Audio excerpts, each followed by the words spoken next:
ख्वाहिशें। जिंदगी में सारा झगड़ा है ही ख्वाहिशों का। किसी की चाह पूरी होती है तो बड़ा प्रसन्न हो जाता है, और किसी की चाह पूरी नहीं होती तो वो उदास होने लगता है।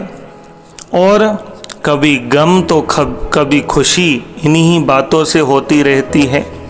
पर याद कर लें कि अगर हमें जीवन का संतुलन बनाना है तो हमें अपने मस्तिष्क को, अपनी बुद्धि को अच्छा बनाना पड़ेगा।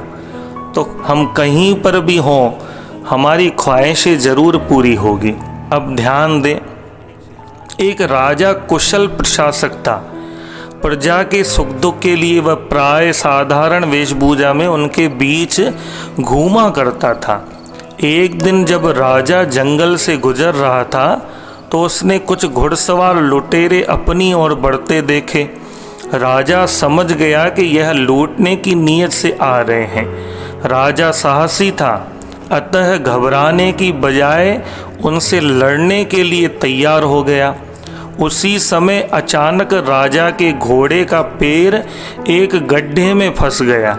घोड़ा एक कदम भी हिलडुल नहीं पा रहा था। उधर लुटेरे नज़दीक आते जा रहे थे। तभी वहाँ से गुजर रहे 4 नवयुवक वहाँ आए। वे स्थिति की गंभीरता को समझ गए। उन्होंने लुटेरों पर हमला किया और उन्हें वहाँ से भगा दिया। राजा ने अपना असली परिचय देते हुए उनमें से हर एक युवक को अपनी इच्छित वस्तु मांगने के लिए कहा। एक ने धन मांगा, दूसरे ने जमीन तो तीसरे ने मंत्री पद मांगा। राजा ने चौथे युवक से उसकी इच्छा जानी तो चौथा युवक कुछ सोचकर बोला कि महाराज, आप हर वर्ष 2 बार मेरे घर पर मेहमान बनकर आए। राजा ने उसकी इच्छा मान ली। जब राजा चौथे युवक के घर पर मेहमान बनकर गया तो उसे युवक के जर्जर मकान और दरिद्रता का पता चला। तब राजा ने उसे एक शानदार मकान बनवा दिया। राजा के प्रत्येक आगमन पर युवक को राजा की तरफ से कुछ न कुछ अमूल्य सौगात मिलती रही। अपनी बुद्धिमानी से युवक ने राजा का आतिथ्य मांगकर स्वयं का जीवन सदा के लिए खुशहाल बना लिया।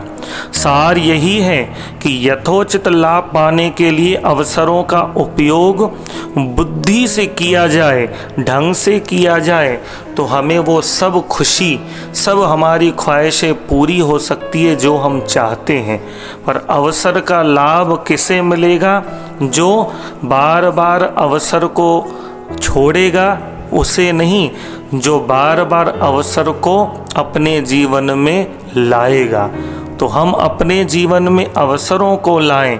अभी ज़िंदगी बहुत है, अभी ज़िंदगी से जाने का नहीं, अभी ज़िंदगी को ढंग से जीने का, आनंद से जीने का टाइम है।